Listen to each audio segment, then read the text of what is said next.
Sound വളരെ കുറവാണെന്ന് എനിക്കറിയാം. ബിക്കോസ് ഇവിടെ ഒരുപാട് ഉച്ചത്തിൽ സംസാരിക്കാനും വേണ്ടി പറ്റില്ല, എന്നാലും കേൾക്കാൻ പറ്റുമെന്ന് വിചാരിക്കുന്നുണ്ട്. സോ തമിഴ്നാട്ടിൽ പറഞ്ഞ പോലെ ഞാൻ പറയുന്നത് എൻ്റെ ജേർണിയാണ്. ഇവിടെ ഞാൻ എങ്ങനെ എത്തി, അല്ലെങ്കിൽ അതിനുവേണ്ടി എന്തൊക്കെ ചെയ്തു എന്നുള്ള കാര്യം, അതിനെക്കുറിച്ചുള്ള ജേർണി, ഒരു ബ്രീഫായിട്ടുള്ള ജേർണി പറയാനാണ്. സോ എനിക്ക് ഇവിടെ ഫസ്റ്റ് ആയതുകൊണ്ട് എങ്ങനെയാണ് സംസാരിക്കേണ്ടത് അല്ലെങ്കിൽ എന്തൊക്കെയാണ് പറയേണ്ടത് അതിനെക്കുറിച്ച് വലിയ ഐഡിയ ഇല്ല. ബട്ട് എൻ്റെ ഓൺ വേയിൽ ഞാൻ പറഞ്ഞുതരാം ഞാൻ എങ്ങനെ എത്തിയത്. അതിന് മുന്നേ ഞാൻ ഈ എക്സാമിന് പ്രിപ്പയർഡ്, ഞാനങ്ങനെ സ്പെസിഫിക് ആയിട്ട് പ്രിപ്പയർഡ് ആയ ഒരു പേഴ്സൺ എന്നല്ല. ഫസ്റ്റ് ഓഫ് ഓൾ പറയാമെന്ന് വെച്ച് കഴിഞ്ഞാൽ നമുക്കെല്ലാവർക്കും കുറേ ഡ്രീം ജോബ് ഉണ്ടാവും അല്ലേ. ആ ഒരു ഡ്രീം ജോബിൽ ഒരിക്കൽ പോലും ഞാൻ കണ്ടിട്ടില്ല ഇങ്ങനൊരു ജോബ് ഡ്രീമിൽ. ബാക്കിയെല്ലാം ഡോക്ടർ അല്ലെങ്കിൽ എയർ ഹോസ്റ്റസ് അങ്ങനെ കുറേ കാര്യങ്ങൾ കുറേ ആവുന്നത് ഞാൻ കണ്ടിട്ടുണ്ട്. പക്ഷേ ഞാൻ ഒരിക്കലും പോലും ഇങ്ങനൊരു ഫീൽഡിലെത്തും അങ്ങനെ ഞാൻ വിചാരിച്ചില്ല. എനിക്ക് ഈ ജോബ് റെസ്പെക്റ്റാണ്. പക്ഷേ നമ്മൾ ചെറുപ്പം മുതലേ മൂവിയൊക്കെ കണ്ട് ഐം സോ സോറി, ഇവിടെ കുറേ നമ്മൾ, അതായത് ഒരു മാരിക്കാണിത്. സോ ഇവിടെ കുറേ പേരുണ്ട്. അപ്പോൾ നമുക്കൊരു സത്യം പറഞ്ഞാൽ പ്രൈവസി ഉണ്ടാവില്ല, നമുക്കൊന്നും ഓപ്പണായി സംസാരിക്കാൻ പറ്റില്ല. അങ്ങനെയാണ്. അതായത് ഹോസ്റ്റൽ റൂം പോലെയെന്ന് വെച്ച് കഴിഞ്ഞാൽ മേ ബി ഒരു ഹോസ്റ്റൽ റൂമിൽ 3 ആളൊക്കെ ആയിരിക്കും. പക്ഷേ ഇവിടെ അങ്ങനെയല്ല. ബാരിക് എന്ന് വെച്ചാൽ അറിയാലോ, ലൈക്ക് എങ്ങനെയാണ് പറയുക, ഡോർമെറ്ററി ആണോ അതിനെ പറയാം, അങ്ങനെ എന്തോ മനസ്സിലായി സംഭവം. അപ്പോൾ ഇവിടെ നമുക്ക് അങ്ങനെ പ്രൈവസി ഉണ്ടാവില്ല. ഓക്കെ, നമ്മൾ പറഞ്ഞ എന്തായിരുന്നു ഞാൻ എങ്ങനെ എത്തിയത്. അപ്പോൾ എനിക്ക് അങ്ങനെ ഒട്ടും എനിക്ക് ഇൻട്രസ്റ്റ് ഇല്ലാത്തൊരു ഇൻട്രസ്റ്റ് ഒന്നും അങ്ങനെയല്ല കേട്ടോ. അതായത് ഞാൻ ഡ്രീമിൽ കണ്ടിട്ടുണ്ടായിരുന്നില്ല. പക്ഷേ ഇപ്പം എനിക്ക് വളരെ ഇഷ്ടമാണ്. അങ്ങനെ പേടിയൊന്നുമില്ല. കാരണം നമ്മൾ ഒരു കാര്യത്തിൻ്റെ ഉള്ളിൽ പോകുമ്പോൾ മാത്രമേ ആ കാര്യത്തെക്കുറിച്ച് കൂടുതൽ മനസ്സിലാവുള്ളൂ. അപ്പോൾ നമുക്ക് അതിൻ്റെ അടുത്തുള്ള പേടി മാറി കിട്ടും. അപ്പോൾ പുറത്തുനിന്ന് നോക്കുമ്പോൾ നമുക്കൊന്നും അറിയില്ല. അത് ഈസി ആവണമെങ്കിൽ നമ്മൾ അതിൻ്റെ ഉള്ളിലേക്ക് ഇറങ്ങി പോകണം അല്ലേ. സോ ഇപ്പം എനിക്ക് വളരെ ഈസിയായി തോന്നുന്നുണ്ട്. അപ്പോൾ ഞാൻ എൻ്റെ ലൈഫിൽ 2 ഗവൺമെൻറ് എക്സാം എഴുതിയിട്ടുള്ളൂ. PSC കാര്യങ്ങളൊന്നും ഞാൻ പണ്ട് മുതൽ ട്രൈ ചെയ്തിട്ടുണ്ടായിരുന്നില്ല. ഞാൻ സെൻട്രൽ ഗവൺമെൻറ് എക്സാം ആയിരുന്നു 2 എഴുതിയത്. ആൻഡ് അതിൽ ഫസ്റ്റ് ആയിരുന്നു MTS എഴുതുമ്പോൾ ഞാൻ ഒട്ടും പഠിച്ചിട്ടുണ്ടായിരുന്നില്ല. പക്ഷേ കമ്പ്യൂട്ടറിലാണ് എക്സാം എഴുതുന്നത് എനിക്കറിയായിരുന്നു. സോ അതിനുവേണ്ടി അതായത് 2 എക്സാമിനും ഒരേ ടൈമിൽ അപ്ലൈ ചെയ്തിട്ടുണ്ടായിരുന്നു. അപ്പോൾ MTSന് നമ്മൾ പോയി പ്രിപ്പയർ ചെയ്ത് കഴിഞ്ഞാൽ, അല്ലെങ്കിൽ MTSൻ്റെ എക്സാം അറ്റൻഡ് ചെയ്ത് കഴിഞ്ഞാൽ ബേസിക്കായിട്ടുള്ള കാര്യങ്ങൾ എങ്ങനെയാണ് കമ്പ്യൂട്ടർ മാനേജ് ചെയ്യുക കാര്യങ്ങളൊക്കെ നമുക്ക് മനസ്സിലാവും. അപ്പോൾ ഞാൻ വിചാരിച്ചു ഓക്കെ എന്നാൽ പിന്നെ MTSൻ്റെ എക്സാമിന് പോവുക, അവിടുത്തെ കാര്യങ്ങൾ എങ്ങനെയാണ്, ടൈം എങ്ങനെയാണ് എന്നൊക്കെ ഒന്ന് പഠിക്കാമല്ലോ എന്ന് പറഞ്ഞിട്ട്, അതായത് ഈ GDക്ക് വേണ്ടിയിട്ട് ഞാൻ പോയി. വിചാരിച്ച പോലെ തന്നെ നോർമൽ MTSൻ്റെ എക്സാം ഒന്നും അതിൽ എവിടെ എത്തിയില്ല. ദെൻ GD എക്സാമിൻ്റെ ടൈമിൽ പിന്നെ ഒരു 1 മന്ത് ഗ്യാപ്പ് ഉണ്ടായിരുന്നു. MTSൻ്റെ എക്സാം കഴിഞ്ഞ് 1 മന്ത് ഗ്യാപ്പിൽ GD എക്സാം വന്നു. അപ്പോൾ ഞാൻ വിചാരിച്ചു ഓക്കെ. അപ്പോൾ സത്യം പറഞ്ഞാൽ ഇവിടെ നമുക്ക് അങ്ങനെ ഓപ്പണായിട്ടൊന്നും സംസാരിക്കാൻ പറ്റുന്നില്ല. കുറച്ച് എന്തെങ്കിലും സംസാരിച്ച് വരുമ്പോഴേക്കും ആരെങ്കിലും വരും, പിന്നെ ഡിസ്റ്റർബൻസ് ആവും, അങ്ങനെ എന്തെങ്കിലുമൊക്കെ പ്രശ്നമുണ്ടാവും. അതുകൊണ്ട് തന്നെ കണ്ടിന്യൂ ആയിട്ട് വീഡിയോ ചെയ്യാന്ന് പറയുന്നത് ഇറ്റ്സ് നോട്ട് പോസിബിൾ. അപ്പോൾ അങ്ങനെ ഞാൻ എക്സാമിന് അപ്ലൈ ചെയ്തു. എക്സാം കഴിഞ്ഞു. റിട്ടേൺ എക്സാം കഴിഞ്ഞു. റിട്ടേൺ എക്സാമിന് പോകുന്നതിന് മുന്നേ കുറേ പ്രോബ്ലംസ് ഉണ്ടായിരുന്നു ആക്ച്വലി. അതായത് എൻ്റെ ID കാർഡ് ശരിയല്ലായിരുന്നു, അങ്ങനെ കുറേ പ്രശ്നങ്ങളുണ്ടായിരുന്നു. പിന്നെ പുതിയ പ്ലേസ് ആയിരുന്നു, അതായത് ഭയങ്കര പ്രശ്നങ്ങൾ നടന്ന എക്സാം ആയിരുന്നു അത്. സത്യം, ഫിസിക്കലാണെങ്കിലും മെഡിക്കലാണെങ്കിലും എല്ലാത്തിനും കുറേ പ്രശ്നങ്ങളായിരുന്നു. പക്ഷേ ആ പ്രശ്നങ്ങളൊക്കെ കഴിഞ്ഞ് ഫൈനലി എനിക്ക് ജോബ് കിട്ടി. അപ്പോൾ ഞാൻ വളരെ ഹാപ്പി ആയിരുന്നു. അതായത് ചില സമയത്ത് ദൈവം നമ്മൾ ഒരുപാട് കഷ്ടപ്പെടുത്തുന്നുണ്ടെങ്കിൽ അത് എന്തെങ്കിലും തരാനായിരിക്കും. നമ്മൾ പരീക്ഷിക്കും, ഫസ്റ്റ് കുറേ പരീക്ഷിക്കും. അത് കഴിഞ്ഞിട്ടായിരിക്കും നമുക്ക് എന്താണോ വേണ്ടത് അത് തരാമെന്ന് എനിക്ക് അന്നാണ് മനസ്സിലായി. ഇവൻ ഇപ്പോൾ ഫോഴ്സിലൊക്കെ പോകാൻ ആഗ്രഹമുള്ളവരൊക്കെ കുറേ പ്രാക്ടീസൊക്കെ ചെയ്ത് ബോഡിയൊക്കെ ബിൽഡ് ചെയ്ത് അല്ലെങ്കിൽ അതിനുവേണ്ടി ഡ്രീമൊക്കെ കണ്ട് നടക്കുന്നവരുണ്ടാവും. പക്ഷേ ഞാൻ സത്യം പറഞ്ഞാൽ അങ്ങനെ ഒരു കാറ്റഗറിപ്പെട്ട ആളേ അല്ലായിരുന്നു. കാരണം അൺഎക്സ്പെക്റ്റഡ്ലി ആണ് എനിക്ക് എന്താ പറയുക ഇങ്ങനൊരു എക്സാം എഴുതണം എന്നൊക്കെ തോന്നിയത്. അപ്പോൾ ഞാൻ പറഞ്ഞോളൂ, ഞാൻ ഓൾറെഡി 2 എക്സാം ചെയ്തുള്ളൂ. ഫസ്റ്റ് എക്സാം അത് ഞാനൊരു എന്താ പറയുക എനിക്ക് എന്താണെന്ന് അറിയാൻ വേണ്ടി പോയതായിരുന്നു. പക്ഷേ രണ്ടാമത്തെ എക്സാമിൽ ഞാൻ പാസ്സായി. എക്സാം പാസ്സായ മാത്രം പോരല്ലോ, അത് കഴിഞ്ഞാൽ പിന്നെ ഫിസിക്കലാണല്ലോ.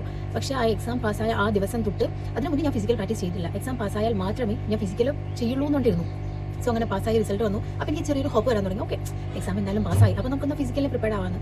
പക്ഷേ അന്നോട്ട് ഞാൻ 100% കൊടുത്തിട്ടുണ്ട്. എക്സാമിനെ ഞാൻ അങ്ങനെ കൊടുത്തിട്ടുണ്ടോ എന്ന് എനിക്കറിയില്ല. പക്ഷേ അത് കഴിഞ്ഞ് ഓക്കെ എന്തായാലും നമുക്കൊരു ജോബ് ആവശ്യമാണ്. സിവിലിൽ നമുക്ക് ജോബ് കിട്ടുമോ അല്ലെങ്കിൽ കിട്ടിയാൽ തന്നെ എത്ര സാലറിയോ കാര്യങ്ങളോ അതിനെക്കുറിച്ച് വലിയ നമുക്ക് ഐഡിയ ഇല്ല. അപ്പോൾ ഞാൻ വെച്ചാൽ ഓക്കെ നമ്മൾ ഫുൾ അങ്ങോട്ട് എടുത്ത് നമ്മൾ 100% നമുക്ക് കൊടുത്ത് നോക്കാൻ തോന്നി. അങ്ങനെ ഫിസിക്കലിന് വേണ്ടിയിട്ട് ഞാൻ പ്രിപ്പയർ ചെയ്യുന്ന സമയത്ത് എല്ലാ ദിവസവും രാവിലെ ഞാൻ ഒറ്റയ്ക്ക് ഓടുമായിരുന്നു. അതായത് എൻ്റെ കൂടെ ആരും വന്നിട്ടൊന്നുമില്ല, ഞാൻ ഒരു ഗേളാണ്. ഒറ്റയ്ക്ക് ഞാൻ 4 മണിക്കൊക്കെ എഴുന്നേറ്റ് ഓടുമായിരുന്നു. അപ്പോൾ അതിനിടയിൽ എനിക്ക് പേടിയുണ്ടായിരുന്നു, നാട്ടുകാർ ചോദിക്കുമോ, നാട്ടുകാർ വിചാരിക്കുമോ ഇനിയിപ്പോൾ ഈ പെണ്ണിൻ്റെ പ്രാന്താണെന്ന് അങ്ങനെയൊക്കെ ഞാൻ വിചാരിക്കാൻ തുടങ്ങി. ബിക്കോസ് എന്താണെന്നറിയോ, നമ്മുടെ നാട്ടുമുറ അറിയാലോ, ആൾക്കാർ പെട്ടെന്ന് നമ്മൾ പുതിയതായി എന്തെങ്കിലും ചെയ്യുന്ന സമയത്ത് അവർക്ക് അത് അക്സെപ്റ്റ് ചെയ്യാൻ പറ്റില്ല. അപ്പോൾ എല്ലാവരും എന്നോട് ചോദിച്ചു എന്തിനാണ് ഓടുന്നത്. അപ്പോൾ ഞാൻ പറഞ്ഞു ഇല്ല, അങ്ങനെ പ്രത്യേകിച്ച് ഒരു കാരണമൊന്നുമില്ല, അവർക്ക് ഫിറ്റായിരിക്കാൻ ഓടുകയെന്ന് പറഞ്ഞു. ഓൾറെഡി ഞാൻ എൻ്റെ പാരൻസിനോടും പറഞ്ഞു എക്സാം പാസ്സായ കാര്യമോ അല്ലെങ്കിൽ ആരോടും ഒന്നും പറയരുത്, ടൈം ആകുമ്പോൾ ഞാൻ പറഞ്ഞോളാം. അങ്ങനെ എല്ലാ ദിവസവും ഞാൻ ഓടാൻ പോയിരുന്നു. കാശുള്ളവർക്ക് എന്ത് ചെയ്തു എന്ന് വെച്ച് കഴിഞ്ഞാൽ ഫിസിക്കൽ അക്കാഡമിയിലൊക്കെ പോയി ജോയിൻ ചെയ്തു. പക്ഷേ ഫിസിക്കൽ അക്കാഡമിയിൽ ജോയിൻ ചെയ്യാനുള്ള ഒരു ടൈം എന്ന് വെച്ച് കഴിഞ്ഞാൽ, ടൈമില്ലാണ്ടല്ല, എൻ്റെ വില്ലേജിൽ നിന്ന് ടൗണിലേക്ക് പോകാൻ തന്നെ നമുക്കൊരു 1 hour വേണം. പിന്നെ എൻ്റെ നിയറസ്റ്റ് ടൗൺ എന്ന് വെച്ചാൽ അത്ര ഫെസിലിറ്റി ഇല്ലാത്ത ടൗണാണ്. അപ്പോൾ ബസ്സിനുള്ള പൈസ ആൻഡ് ഓൾസോ നമുക്ക് അവിടെ കൊടുക്കാനുള്ള പൈസ, അത് കഴിഞ്ഞ് അക്കാഡമിയിൽ അടയ്ക്കാനുള്ള പൈസ, അങ്ങനെ കുറേ സംഭവങ്ങൾ ഉണ്ടാവുമല്ലോ. അപ്പം ഞാൻ വിചാരിച്ചു യൂട്യൂബിൻ്റെ ഹെൽപ്പ് നോക്കാം. അങ്ങനെ യൂട്യൂബിൽ നോക്കിയപ്പോഴാണ് കുറേ ട്രെയിനേഴ്സ് കാര്യങ്ങളൊക്കെ ഉണ്ടായിരുന്നു. നമ്മൾ അക്കാഡമിയിൽ പോയിട്ട് അവരെന്തൊക്കെ പറഞ്ഞിരുന്നു ആ സെയിം കാര്യങ്ങൾ തന്നെയാണ് നമുക്ക് യൂട്യൂബിലും പറഞ്ഞിരുന്നത്. നമുക്കൊരു സ്പെസിഫിക് ആയിട്ട് ഒരു ട്രെയിനർ ഇല്ലാന്ന് മാത്രമേ ഉള്ളൂ. അപ്പോൾ ഞാനങ്ങനെ കുറേ യൂട്യൂബിൽ കുറേ ചാനലിൻ്റെ ഹെൽപ്പ് എനിക്കുണ്ടായിരുന്നു. ഞാൻ അവരുടെ അടുത്ത് സത്യം പറഞ്ഞാൽ താങ്ക്സ് പറയണം. ഒരാളെന്നല്ല, ഒരുപാട് പേര് ചാനൽ നോക്കിയിട്ട് ഞാൻ ഫിസിക്കലി പ്രിപ്പയർ ചെയ്തിട്ടുണ്ടായിരുന്നു. അപ്പോൾ ഫൈനലി അങ്ങനെ ഫിസിക്കലിൻ്റെ ടൈം വന്നപ്പോഴും എനിക്ക് കോൺഫിഡൻസ് ഉണ്ടായിരുന്നില്ല. കാരണം എനിക്ക് ആൾക്കാരെയൊക്കെ കാണുന്ന സമയത്ത്, കുറേ പേര് കാണുന്ന സമയത്ത് ഞാൻ പെട്ടെന്ന് ഇങ്ങനെ ടെൻഷനായി ഇങ്ങനെ തലയൊക്കെ ചുറ്റി വീഴും. ആ ഒരു ടൈപ്പാണ് ടൈപ്പ്. അങ്ങനെയല്ല, അങ്ങനെ എനിക്ക് ഉണ്ടായിരുന്നു. അപ്പോൾ ഞാൻ ഫിസിക്കൽ എക്സാമിന് പോയി. ഞാൻ എൻ്റെ കൂടെയായിരുന്നു പോയത്. ഫിസിക്കൽ എക്സാമിന് പോയ സമയത്ത് എനിക്ക് സത്യം പറഞ്ഞാൽ നല്ല പേടിയുണ്ടായിരുന്നു. എന്നെ കൊണ്ട് പറ്റുമോ? ഓടുന്നതിൻ്റെ 2 മിനിറ്റ് മുന്നേ വരെ എനിക്ക് ഭയങ്കര ടെൻഷനായിരുന്നു. ടെൻഷനായി ഞാൻ തലയൊക്കെ ചുറ്റി വീഴാൻ പോയി. പക്ഷേ ആ സമയത്ത് എൻ്റെ ഫ്രണ്ട്സ് അപ്പോൾ കറണ്ട് നമുക്ക് കിട്ടിയ കുറച്ച് ഫ്രണ്ട്സ് ഉണ്ടായിരുന്നു. അപ്പോൾ അവരെല്ലാവരും പറഞ്ഞു, നീ സ്ട്രോങ് ആയി നിൽക്ക്, കുഴപ്പമില്ല, നീ ഇപ്പോൾ എന്തെങ്കിലും പ്രശ്നമാണെന്ന് പറഞ്ഞു കഴിഞ്ഞാൽ അവർ നിന്നെ അവിടെ സമ്മതിക്കില്ല എന്നൊക്കെ. അപ്പോൾ എനിക്ക് പേടിയായി. പിന്നെ ഒന്നും നോക്കിയില്ല, അങ്ങോട്ട് ഓടി. സത്യം പറഞ്ഞു കഴിഞ്ഞാൽ അത് എൻ്റെ ലൈഫിൽ എനിക്ക് ഒരിക്കലും മറക്കാൻ പറ്റാത്ത മൊമെൻ്റ് ആയിരുന്നു അത്. കാരണം അന്ന് ഞാൻ ഓടിയ സമയത്ത് എൻ്റെ അച്ഛനവിടെ ഉണ്ടായിരുന്നു. അപ്പോൾ അച്ഛൻ എവിടെയായിരുന്നു എന്ന് എനിക്കറിയില്ല. എനിക്ക് അച്ഛനൊന്നും കാണാനൊന്നും പറ്റിയിട്ടുണ്ടായിരുന്നില്ല. പക്ഷേ അച്ഛനാണ് എൻ്റെ എക്സാമിന് എല്ലാത്തിനും കൊണ്ടുപോയത്. അപ്പോൾ ആളവിടെ ഉണ്ടായിരുന്നു. അപ്പോൾ ആളവിടെ നിന്ന് എനിക്ക് ആളോട് സംസാരിക്കാനൊന്നുമില്ല. അപ്പോൾ എനിക്ക് സങ്കടം ഉണ്ടായിരുന്നു. ബിക്കോസ് നമ്മൾ ഇവരുടെ അണ്ടറിലായി കഴിഞ്ഞാൽ നമുക്ക് പിന്നെ നമ്മുടെ വീട്ടുകാർ നാട്ടുകാർ അങ്ങനെയൊന്നും ഉണ്ടാവില്ലല്ലോ. അപ്പോൾ എല്ലാം ഒറ്റയ്ക്കായിരിക്കും ചെയ്യേണ്ടത്.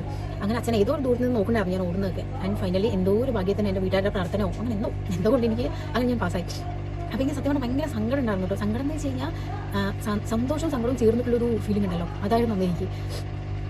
എനിക്കിപ്പോഴും ആ ഒരു ഞാൻ അങ്ങനെ പറയുന്ന സമയത്ത് നടന്ന ഓരോ ഇൻസിഡൻറ്റ് എനിക്ക് ഓർമ്മ വരുന്നുണ്ട്. ഫൈനലി ഞങ്ങൾ പാസ്സായി. ഞാനുണ്ടായിരുന്നു, കുറേ കുട്ടികളുണ്ടായിരുന്നു. അങ്ങനെ നമ്മളെല്ലാവരും പാസ്സായി. നമ്മുടെ എല്ലാവരും ഫോട്ടോസൊക്കെ അവർ എടുത്തിട്ടുണ്ട്. അങ്ങനെ അതൊക്കെ കഴിഞ്ഞ് നമ്മൾ പാസ്സായ സമയത്ത് അപ്പം തന്നെ അമ്മേനെ വിളിച്ച് പറഞ്ഞു, ആ ഒരു ഓരോ മൊമെൻറ്റ്സ് ഉണ്ടല്ലോ നമ്മൾ ശരിക്കും എൻജോയ് ചെയ്യണം. എൻജോയ് അല്ല, ആ മൊമെൻറ്റ്സ് ഒക്കെ ഇപ്പോൾ ആലോചിക്കുമ്പോൾ എനിക്ക് വല്ലാത്തൊരു ഫീലിംഗ് ആണ്, ഇമോഷണലാണ്.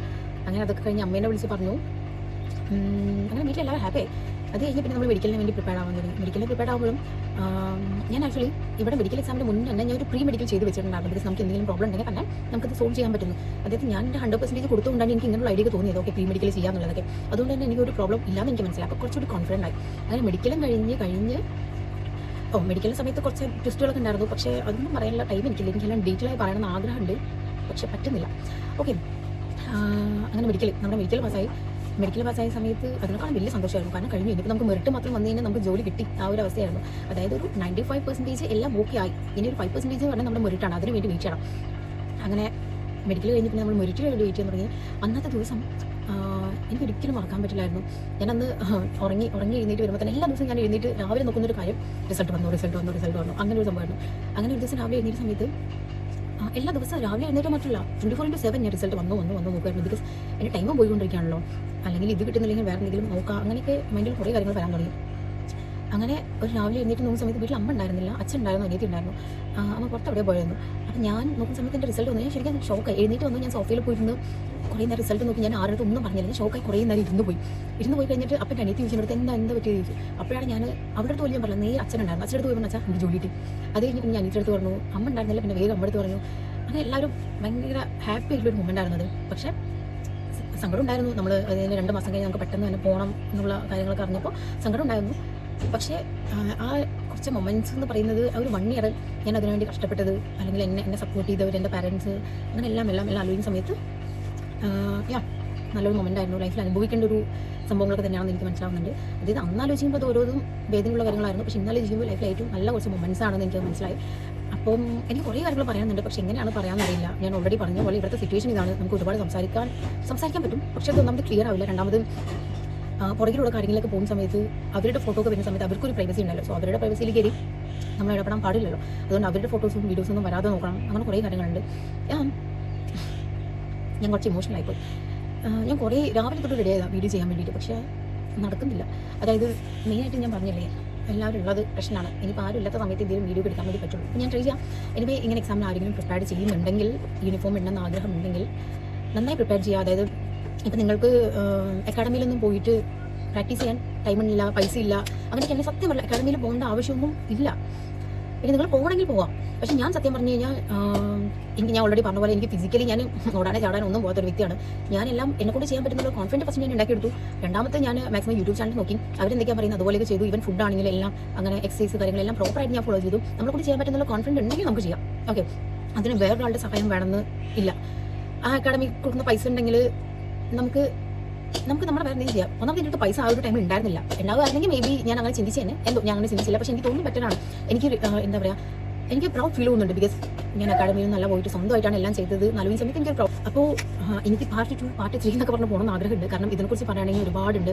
ഇപ്പോഴും ഞാൻ എൻ്റെ 100% കാര്യങ്ങളൊന്നും പറഞ്ഞിട്ടില്ല. എനിക്ക് പറയണമെന്ന് ആഗ്രഹമുണ്ട്. മേ ബി നമുക്ക് നോക്കാം. ആർക്കെങ്കിലും ഫോഴ്സിനെ കുറിച്ച് അറിയാൻ ഇൻട്രസ്റ്റ് ഉണ്ടെങ്കിൽ, ആക്ച്വലി ഈ ഒരു യൂട്യൂബ് ചാനൽ ഞാൻ ഫോഴ്സിനെ കുറിച്ച് ഇടാൻ വേണ്ടിയിട്ടല്ല കേട്ടോ തുടങ്ങിയത്. പക്ഷേ പറഞ്ഞു വന്ന സമയത്ത് എൻ്റെ ഒരു ഫ്രണ്ട് സജസ്റ്റ് ചെയ്തു, നീ ഇപ്പോൾ എന്തായാലും ഫോഴ്സിലാണല്ലോ, അപ്പോൾ ഇങ്ങനെ യൂണിഫോം ഇടാൻ ആഗ്രഹിക്കുന്ന ഒരുപാട് പേരുണ്ടാവും, നിന്റെ ജേണി ഒന്ന് പറഞ്ഞു കൊടുക്കണം. പറഞ്ഞു കൊടുത്തു കഴിഞ്ഞാൽ അവർക്ക് യൂസ്ഫുൾ ആവും തോന്നി. സത്യം പറഞ്ഞാൽ ഇതല്ല, നമ്മൾ ഫുൾ ഓപ്പണായി പറയുകയാണെങ്കിൽ ഒരുപാടുണ്ട്. അതിൽ കുറേ ഇമോഷണൽ ആയിട്ടുള്ള കാര്യങ്ങൾ, കുറേ ഹാർഡ് ആയിട്ടുള്ള മൊമെൻറ്റ്സ്, എത്രത്തോളം കഷ്ടപ്പെട്ടു, അങ്ങനെ കുറേ കാര്യങ്ങളുണ്ട്. പക്ഷേ അതിനെക്കുറിച്ചൊന്നും ഇപ്പോൾ എനിക്ക് പറയാൻ ആഗ്രഹമുണ്ട്, പക്ഷേ ടൈമില്ല. ഇന്നിപ്പോൾ ഡ്യൂട്ടി ഇല്ലാത്തതുകൊണ്ട് മാത്രം ഇങ്ങനെ വെറുതെ ഇരുന്ന് ഇങ്ങനെ സംസാരിക്കാൻ വേണ്ടി ഒരിക്കലിങ്ങനെ യൂണിഫോം ഇടാൻ ആഗ്രഹിക്കുന്നത് ഒന്നേ പറയാനുള്ളൂ, ഹാർഡ് വർക്ക് ചെയ്യാൻ നല്ലോണം എന്തായാലും കിട്ടും. പിന്നെ അതിന് ഏറ്റവും നല്ല ഓപ്പർച്യൂണിറ്റി എന്ന് പറയുന്നത് SSC നല്ലൊരു ഓപ്പർച്യൂണിറ്റി ആണ് കേട്ടോ. എൻ്റെ ഒരു ടൈമിലൊക്കെ അങ്ങനെ ഈസി എന്ന് പറയാൻ പറ്റില്ല, എന്നാലും നമുക്ക് കോൺഫിഡൻറ്റ് വേണം. നമ്മളതിനെക്കുറിച്ച് അതിനുവേണ്ടി വർക്ക് ചെയ്ത് കഴിഞ്ഞാൽ നമുക്ക് കിട്ടും. ഇപ്പോഴും അതിനുവേണ്ടി കഷ്ടപ്പെടുന്ന ഒരുപാട് പേരുണ്ടെന്ന് എനിക്കറിയാം. ഉറപ്പായാലും എല്ലാവർക്കും കിട്ടണം തന്നെ ഞാൻ ആഗ്രഹിക്കുന്നത്. എന്താ പറയുക, നമ്മുടെ കുറച്ചുകൂടി നമ്മുടെ ഒരു 100% കൊടുക്കാൻ വേണ്ടി നോക്കുക. ഫിസിക്കൽ നന്നായി നോക്കുക. എക്സാമിൻ്റെ ഫസ്റ്റ് എക്സാം ആണല്ലോ, സോ എക്സാമിന് വേണ്ടി ഫസ്റ്റ് 100% നിങ്ങൾ കൊടുക്കുക. ഞാൻ ഈ പറഞ്ഞ കാര്യം ആർക്കെങ്കിലും യൂസ് ആവുമെന്ന് ഞാൻ വിശ്വസിക്കുന്നുണ്ട്. ആർക്കെങ്കിലും എന്തെങ്കിലും ഡൗട്ട് ഉണ്ടെങ്കിൽ, ഇതിനെക്കുറിച്ച് ഡൗട്ട് ഉണ്ടെങ്കിൽ കമൻറ്റ് ബിലോ. ഓക്കെ, പിന്നെ ഇനി നമ്മുടെ പുതിയതായി യൂണിഫോം ജോബിലേക്ക് വരാൻ ആഗ്രഹിക്കുന്ന എല്ലാവർക്കും ഓൾ ദി ബെസ്റ്റ്. ഞാൻ പറഞ്ഞ പോലെ നല്ലോണം ഹാർഡ് വർക്ക് ചെയ്യുക. കോൺഫിഡൻ്റ് ആണ് ആദ്യം വേണ്ടത്. മറ്റുള്ളവർ എന്ത് പറയുന്നതുകൊണ്ടുള്ള ഇമ്പോർട്ടൻസ് കൊടുക്കരുത്. നമുക്ക് വേണമെന്ന് പറഞ്ഞു കഴിഞ്ഞാൽ അത് കിട്ടും. ഓക്കെ, എനിവേ എനിക്കും എന്തായാലും പോകാൻ ടൈമായി. ഞാൻ ഇത്ര ലെങ്ത് ആയിട്ട് വീഡിയോ ഇടണമെന്ന് വിചാരിച്ചതല്ല, അൺഎക്സ്പെക്റ്റഡ് ആയി പോയി. ആൻഡ് ഓക്കെ, എൻ്റെ വീഡിയോ ഇഷ്ടമായെങ്കിൽ do like, share and subscribe. Okay.